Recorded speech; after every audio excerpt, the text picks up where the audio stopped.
എൻ്റെ പേര് ജിനു. ഞാൻ പാലക്കാട് നിന്ന് വരുന്നു. എനിക്കിപ്പോൾ 30 വയസ്സാണ്.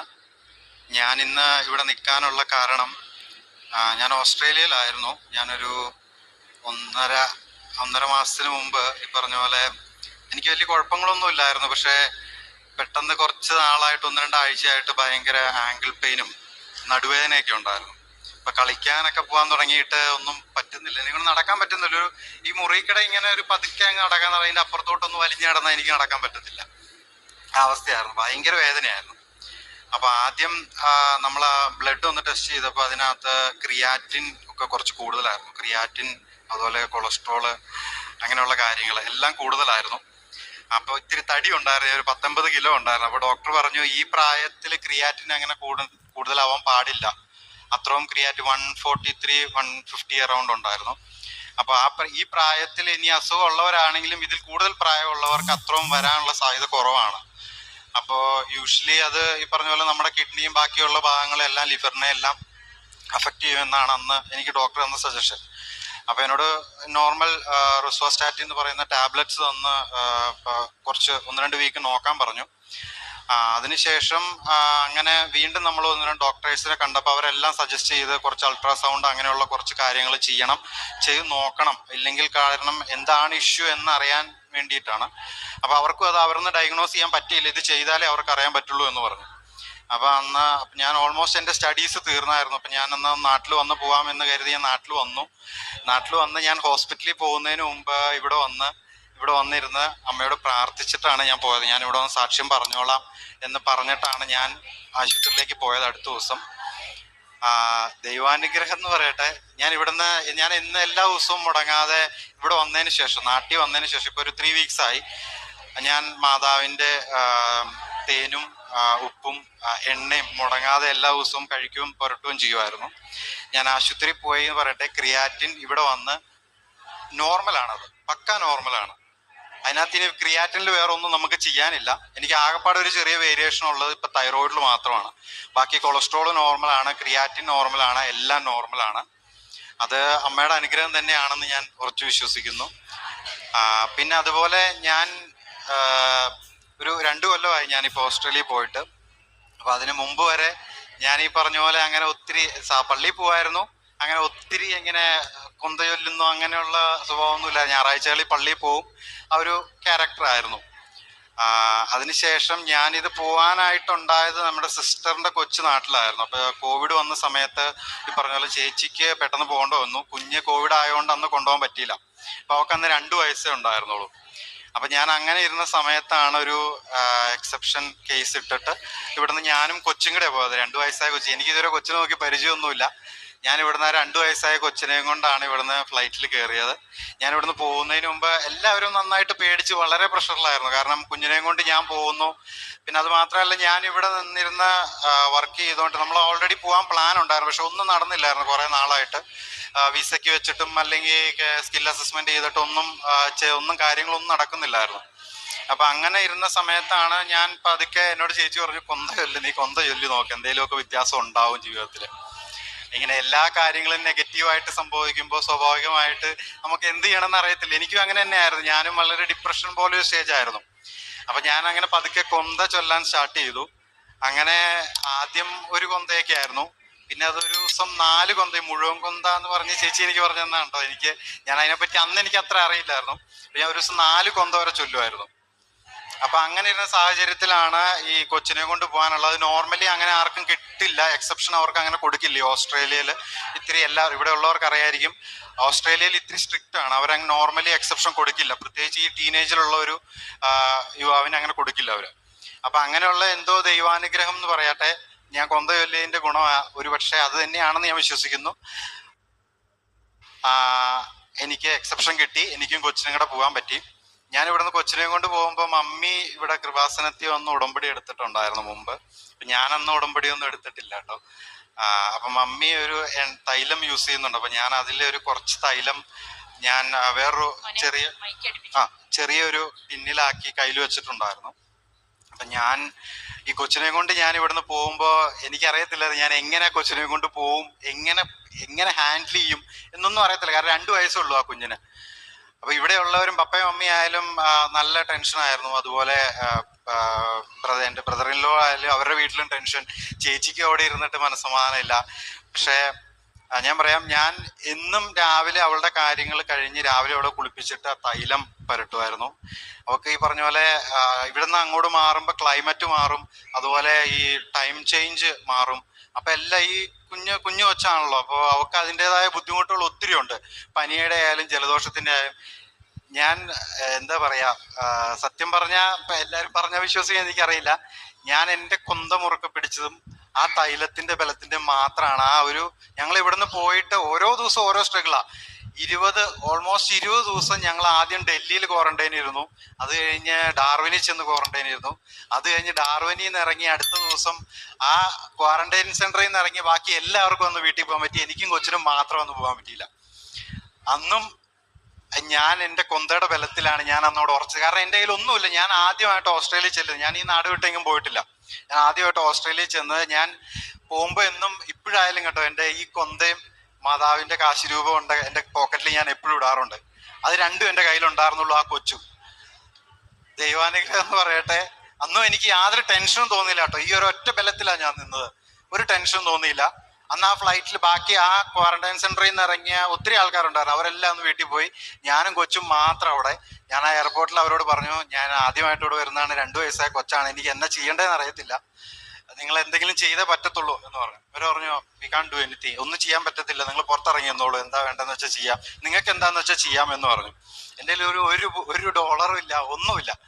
അങ്ങനെ നിന്നിട്ട് ഞങ്ങൾ വീണ്ടും 3 ദിവസം അവിടെ ക്വാറന്റൈൻ ഇരിക്കണം എന്നാണ് അവർ പറഞ്ഞത്.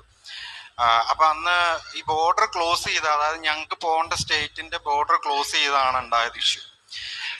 ദൈവാനുഗ്രഹം എന്ന് പറയട്ടെ, സിസ്റ്ററും ബ്രദർ ഇൻ ലോയും അവിടെ മെഡിക്കൽ പ്രൊഫഷണൽസ് ആണ്. അവർക്ക് അനുഗ്രഹം കൊണ്ട് ഇങ്ങോട്ട് ഞങ്ങൾ നിൽക്കുന്നിടത്തോട്ട് വരാൻ പറ്റി. അതുകൊണ്ട് തന്നെ അവരിങ്ങോട്ട് വന്നു. അതുകൊണ്ടാണ് ഞങ്ങൾ ആ 3 ദിവസം സർവൈവ് ചെയ്തത്. അത് ഞാൻ പറയാം, എൻ്റെ കൊന്തയുടെ ബലത്തിന്റെ മാത്രം തന്നെയാണ് ഞാൻ പറയും. കാരണം അല്ലാതെ വേറെ ഓപ്ഷൻ ഇല്ല എനിക്ക് അവിടെ. അതുപോലെ തന്നെയാണ് ഞാൻ അതിനുശേഷം ഇങ്ങോട്ട് ഈ 2 കൊല്ലം വരെ ഞാൻ നിന്നതും എല്ലാം ഈ കൊന്തയുടെ ബലത്തിലാണ്. ഈ അമ്മയുടെയും ഞാൻ അമ്മയായിട്ട് ഞാൻ ഇങ്ങനെ ഇരുന്ന് കരഞ്ഞു പ്രാർത്ഥിക്കുന്ന അങ്ങനെ ഒരു വ്യക്തിയല്ല. പക്ഷെ ഞാൻ അമ്മയായിട്ട് കമ്മ്യൂണിക്കേറ്റ് ചെയ്യുന്നത് ഞാൻ സാധാരണ, അമ്മ ഇതാണ് എൻ്റെ പ്രശ്നം, ഇങ്ങനെ പ്രശ്നങ്ങളുണ്ട്, നാളെ എനിക്ക് ഇതാണ്, എനിക്ക് നാളെ പ്രോജക്റ്റാണ്, എനിക്ക് നാളെ വർക്കുണ്ട്, ഞാൻ ഇത്രേ പറയാറുള്ളൂ. പക്ഷെ ആദ്യമൊക്കെ ഞാൻ പ്രാർത്ഥിക്കുമ്പോൾ എനിക്ക് ഇന്ന കാര്യം ചെയ്യണം, എനിക്ക് ഇന്നത് ചെയ്തു തരണം, അല്ലെങ്കിൽ എൻ്റെ ഇന്നതാണ് പ്രശ്നം എന്നും പറഞ്ഞായിരുന്നു. പക്ഷെ അങ്ങനെ ചെയ്തിട്ട് പ്രത്യേകിച്ച് വ്യത്യാസങ്ങളൊന്നും ജീവിതത്തിൽ ഉണ്ടാവാതായപ്പോൾ ഞാൻ തന്നെ ദൈവത്തോട് കമ്മ്യൂണിക്കേറ്റ് ചെയ്തൊരു വഴിയാണ്, അമ്മ ഞാൻ അറിഞ്ഞോ അറിയാതെ ചെയ്തിട്ടുണ്ടെങ്കിൽ എന്നോട് ക്ഷമിക്കണം. അമ്മയ്ക്ക് അറിയാം എൻ്റെ കാര്യങ്ങൾ, ഞാൻ എന്ത് ചെയ്യാൻ പോകുന്നു എന്നുള്ള കാര്യം ദൈവത്തിന് അറിയാം. നമ്മളെ സൃഷ്ടിച്ച ദൈവത്തിന് നമ്മൾ വിശ്വസിക്കുക, നമ്മുടെ ദൈവത്തിന് അറിയാം നമ്മൾ എന്ത് ചെയ്യാൻ പോകണു എന്നുള്ള കാര്യം ദൈവത്തിന് അറിയാം. നമ്മൾ അത് ചെയ്തു തരണം ഇത് ചെയ്തു തരണം എന്ന് പറയുന്നതിലുപരി ഞാൻ മനസ്സിലാക്കിയ കാര്യമാണ് കേട്ടോ. ഞാൻ പറഞ്ഞത്, അമ്മേ അറിഞ്ഞോ അറിയാതെ ഞാൻ അമ്മയോടോ അപ്പയോടോ തെറ്റ് ചെയ്തിട്ടുണ്ടെങ്കിൽ എന്നോട് ക്ഷമിക്കണം, എനിക്കിതാണ് ഇന്നതാണ് സംഭവം, നിങ്ങളുടെ ഇഷ്ടം എന്താണ് അതനുസരിച്ച് കാര്യങ്ങൾ നടക്കട്ടെ. അതിനുശേഷം ഇന്ന് വരെ എനിക്ക് യാതൊരു തരത്തിലുള്ള എന്നാ പറയുന്നത് നമുക്ക് ഞാൻ അവിടെ ചെന്നിട്ട് ഞാൻ പറയാം, എനിക്ക് ഓൾമോസ്റ്റ് സാധാരണ അരമണിക്കൂറും കൊണ്ട് സ്റ്റുഡന്റ് വിസ കിട്ടിയവരുണ്ട് എൻ്റെ കൂടെ പഠിക്കുന്നവർ. എനിക്ക് 1 വർഷം എടുത്തു സ്റ്റുഡന്റ് വിസ കിട്ടാനായിട്ട്. അതിനിടയ്ക്ക് എനിക്ക് വർക്ക് ചെയ്യാൻ പറ്റത്തില്ലായിരുന്നു. അപ്പോഴും എന്താ പറയുന്നത്, ഞാനൊരു ക്യാഷ് ഇൻ ഹാൻഡ് ജോബിനാണ് പോയിക്കൊണ്ടിരുന്നത്. അപ്പോഴോ എനിക്ക് ഫീസ് അടയ്ക്കാൻ, നമുക്ക് ഈ 30 വയസ്സായിട്ടും സ്വാഭാവികമായിട്ട് വീട്ടിൽ നിന്ന് അങ്ങോട്ട് കൊണ്ടുപോകാന്ന് പറയുന്നത് വളരെ ബുദ്ധിമുട്ടായിട്ടുള്ള കാര്യമാണ്. അപ്പൊ ഞാൻ കിട്ടുന്നത് കൊണ്ടായിരുന്നു ആദ്യത്തെ 1.5 വർഷം ഞാൻ ജീവിച്ചത്.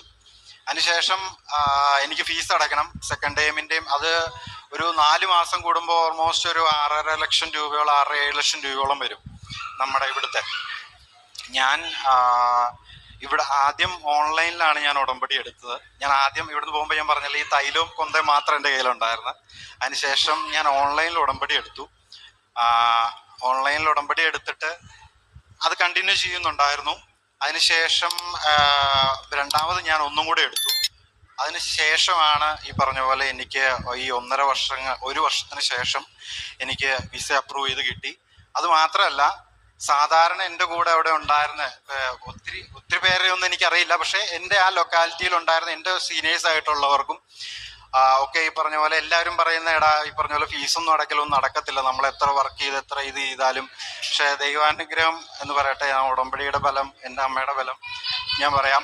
എനിക്ക് അത് കഴിഞ്ഞ് 1 വർഷത്തിന് ശേഷം എനിക്ക് കിട്ടിയത് ഓൾമോസ്റ്റ് അവരെക്കാളും ഒക്കെ ഡബിൾ പേയ്മെന്റ് ഉള്ള ഒരു ജോബായിരുന്നു, പാർട്ട് ടൈം ജോബ് കിട്ടിയത്. അതെനിക്ക് ഫുൾ ടൈം വർക്ക് ചെയ്യാനുള്ള റൈറ്റ്സ് ഉണ്ടായിരുന്നു. അങ്ങനെ ഞാൻ കഴിഞ്ഞ 2 ടൈമിന്റെ മൊത്തം 4 കഴിഞ്ഞ 2 ടൈമിന്റെയും ഫീസ് ഞാൻ തന്നെയാണ് അടച്ചത്. അങ്ങനെ ഒരു അനുഗ്രഹം ദൈവം എനിക്ക് തന്നു. ഇനി ആദ്യത്തെ ടൈമിന്റെ മാത്രമേ കുറച്ച് പെൻഡിങ് ഉള്ളൂ. പിന്നെ അതുപോലെ തന്നെ ഞാൻ അവിടെ ഓരോ ദിവസം എന്ന് പറയുമ്പോൾ നമുക്ക് ഇവിടെയൊക്കെ ഉണ്ടാവുന്ന സാഹചര്യം ഇപ്പോൾ ഒന്ന് കഴിയുമ്പോൾ അടുത്ത പ്രശ്നം എന്നുള്ള രീതിക്കായിരുന്നു. അപ്പം ഞാൻ നമ്മൾ ഒന്നാമത് ഈ ജോലിയൊന്നും ഇല്ലാതെ കഷ്ടപ്പെട്ടാണ് അവിടെ പിടിച്ചിരിക്കുന്നത്. അപ്പം അതിനിടയ്ക്ക് ഒരു ദിവസം വീട്ടിൽ കള്ളം കയറിയിട്ട് ആകപ്പാടെ എൻ്റെ കയ്യിൽ മിച്ചമായിട്ട് അവർ വെച്ചിട്ട് പോയെന്നല്ല, എൻ്റെ ഞാൻ പുറത്തു പോയതായിരുന്നു. വണ്ടിയുടെ താക്കോലും എൻ്റെ ഒരു പഴയ ഫോൺ ഉണ്ടായിരുന്നു, അത് മാത്രമാണ് എൻ്റെ കയ്യിൽ മിച്ചം ഉണ്ടായിരുന്നത്. ബാക്കി ആ വീട്ടിലുണ്ടായിരുന്ന എൻ്റെ വാല്യുബിൾ ആയിട്ടുള്ളതും ആ വീട്ടിലുള്ള വാല്യുബിൾ ആയിട്ടുള്ള എല്ലാ സാധനവും അവർ തൂത്തുവാരി കൊണ്ടുപോയി. ചാക്കിലിട്ടാണ് അവർ കൊണ്ടുപോയതാണ് പലരും പറഞ്ഞത്. നമുക്കൊരു നിവർത്തി, എൻ്റെ ലാപ്ടോപ്പ്, എൻ്റെ പ്രോജക്റ്റ് നടക്കുന്നു, ഞാൻ 3rd സെം പഠിക്കുകയായിരുന്നു, എൻ്റെ പ്രോജക്റ്റ് നടക്കുന്നു, അതെനിക്ക് സബ്മിറ്റ് ചെയ്യണം, എൻ്റെ ബാക്കിയുള്ള അസൈൻമെന്റ്സ് സബ്മിറ്റ് ചെയ്യണം, ഇതെല്ലാം നടക്കുന്നു. ഞാൻ എന്ത് ചെയ്യണമെന്ന് സത്യം പറഞ്ഞാൽ എനിക്കറിയത്തില്ലായിരുന്നു. ഞാൻ അപ്പോഴും എനിക്കൊരു ടെൻഷൻ തോന്നിയില്ല കേട്ടോ. ഞാൻ അപ്പോഴും ഉടമ്പടിയിലായിരുന്നു, ഞാൻ പ്രാർത്ഥിക്കുന്നുണ്ട്, ഞാൻ എന്നും മുടങ്ങാതെ കൊന്ത ചൊല്ലുന്നുണ്ടായിരുന്നു. അന്ന് ഞാൻ ഇരുന്ന് കൊന്ത ചൊല്ലി. ആ റൂമിലെല്ലാം വലിച്ചു വാരിയിട്ട് എല്ലാം നശിപ്പിച്ചേക്കുമായിരുന്നു. ഒരു ഡോറെല്ലാം ഫുള്ളി ഇടിച്ച് പൊളിച്ചാ അവർ ഉള്ളിൽ കയറിയത്. അപ്പം ഞാൻ അവിടെ ഇരുന്ന് അന്ന് ഞാൻ കൊന്ത ചൊല്ലി. എന്നിട്ട് എന്താ ഉണ്ടായെന്ന് വെച്ച് കഴിഞ്ഞാൽ, നമ്മുടെ കോളേജിൽ നിന്നൊരു ഈ പറഞ്ഞ പോലെ ഇതുപോലെ എന്തെങ്കിലും ഇഷ്യൂസ് ഉണ്ടായി കഴിഞ്ഞാൽ ഒരു ഗ്രാൻഡ് അലൗഡ് ചെയ്യുന്നുണ്ടായിരുന്നു. അപ്പം ഞാനത് അറിഞ്ഞത് 1 വീക്ക് ശേഷമൊക്കെയാണ്.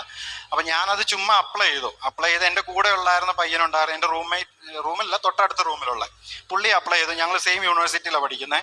പുള്ളി അപ്ലൈ ചെയ്തു. അപ്പം ആദ്യം പുള്ളിക്ക് ഒരു $200 $300 ഒരു വൗച്ചറാണ് കോളേജിൽ നിന്ന് അയച്ചു കൊടുത്തത്. അപ്പം അതിന് ആ മുകളിലോട്ട് ഫണ്ടൊന്നും അവർ പ്രൊവൈഡ് ചെയ്യാൻ പറ്റത്തില്ല എന്നാണ് അവർ പറഞ്ഞത്. അപ്പം ഞാനും അത് വലിയ കാര്യമായിട്ട് അന്ന് എടുത്തില്ല. അതിനുശേഷം ഞാൻ ഒരു ദിവസം ഇരുന്ന് പ്രാർത്ഥിച്ച് ഞാൻ പറഞ്ഞു, അമ്മ എന്തെങ്കിലും ഒരു ചെയ്തേ പറ്റത്തുള്ളൂ, കാരണം നമുക്ക് സർവൈവ് ചെയ്യാൻ വേറെ ഓപ്ഷൻ ഇല്ല. കാരണം ജോലി ചെയ്തായാലും എൻ്റെ പ്രോജക്റ്റ് സബ്മിറ്റ്, ഞാൻ ഇതിനൊക്കെ ഇവിടുന്ന് ലാപ്പ് ഇവിടുന്ന് ഉണ്ടാക്കും. അതുപോലെ എപ്പോഴും നമുക്ക് ഫ്രണ്ട്സിനെ ഡിപ്പെൻഡ് ചെയ്യാനും പറ്റത്തില്ലല്ലോ. അപ്പൊ അങ്ങനെ ഞാൻ ഒരു ദിവസം ഇരുന്ന് പ്രാർത്ഥിച്ചു. ഞാൻ വിശ്വാസ പ്രമാണം ചൊല്ലി മാതാവിന്റെ തൈലവും പ്രാർത്ഥിച്ചിട്ടാണ് ഞാൻ കോളേജിലോട്ട് ചുമ്മാ ഒരു മെയിൽ അങ്ങ് അയച്ചു. കിട്ടുകയാണെങ്കിൽ കിട്ടട്ടെ, നടന്നാൽ നടക്കട്ടെ എന്നുള്ള രീതിക്ക് ഞാൻ ഒരു മെയിൽ അയച്ചു. അടുത്ത ദിവസം അവരെന്നെ വിളിച്ചു. അവരൊരു ഓൾമോസ്റ്റ് 75% ഫണ്ട് അലൗഡ് ചെയ്ത് തരാം, ഒരു 1 വീക്കിനുള്ളിൽ നിങ്ങളുടെ അക്കൗണ്ടിൽ ക്രെഡിറ്റ് ആവുമെന്ന് പറഞ്ഞു. 1 വീക്കിനുള്ളിൽ അക്കൗണ്ട് ക്രെഡിറ്റ് ആയി. അനുഗ്രഹം കൊണ്ട് തന്നെ എനിക്ക് ബാക്കിയുള്ള കാര്യങ്ങൾ ആ ഒരു ഫണ്ട് കൊണ്ട് ചെയ്യാൻ പറ്റി. അതൊരു വലിയ അനുഗ്രഹം തന്നെയാണ്. അതിനുശേഷം ഞാൻ ഇവിടെ വന്നിട്ടാണ് ഈ പറഞ്ഞ പോലെ കഴിഞ്ഞ ജൂലൈയിൽ ഞാനിവിടെ വന്നിട്ടുണ്ടായിരുന്നു. ജൂലൈയിൽ ഞാൻ ഇവിടെ വന്ന് പ്രസന്റ്ലി ഉടമ്പടി എടുത്ത് ഇപ്പോൾ ഞാൻ ഉടമ്പടിയിലാണ്. അതിനുശേഷമാണ് ഈ പറഞ്ഞ ഇഷ്യൂസ് എനിക്കുണ്ടായത്, ഈ മെഡിക്കൽ ഇഷ്യൂസ് ഉണ്ടായത്. അത് ഇപ്പൊ കംപ്ലീറ്റ്ലി ക്രിയാറ്റിൻ എല്ലാം നോർമൽ. ഡോക്ടർ പറയുന്നത് എന്ത് കാരണം കൊണ്ടാണെന്ന് അവർക്കും അറിയില്ല അങ്ങനെ ഒരു വേരിയേഷൻ വരാനായിട്ട്. ഇന്നലെയും ഞാൻ ചെക്ക് ചെയ്തിരുന്നു, ക്രിയാറ്റിൻ പക്ക നോർമലാണ്. ഇനി അതിനകത്ത് വേറെ ഒന്നും ചെയ്യേണ്ട കാര്യമില്ല, നമ്മൾ കുറച്ച് ഫുഡായിട്ടൊക്കെയാണ് അവർ പറയുന്നത്. പക്ഷെ അത് ഞാൻ പറയുകയാണെങ്കിൽ ഞാൻ ചൊല്ലിയ കൊന്തയുടെ ബലവും അമ്മയുടെയും എൻ്റെ ആ തൈലത്തിൻ്റെയും ഉപ്പിൻ്റെയും അതിൻ്റെയൊക്കെ തന്നെ ബലമാണെന്നാണ് ഞാൻ ഉറച്ചു വിശ്വസിക്കുന്നത്. Thank you. ഇത്രയേ ഉള്ളൂ എൻ്റെ സാക്ഷി. നിങ്ങൾ ശാന്തരായിരുന്നാൽ മതി, കർത്താവ് നിങ്ങൾക്ക് വേണ്ടി യുദ്ധം ചെയ്തുകൊള്ളും. പുറപ്പാടിന്റെ പുസ്തകം 14-ാം അധ്യായം 14-ാം തിരുവചനമാണ്.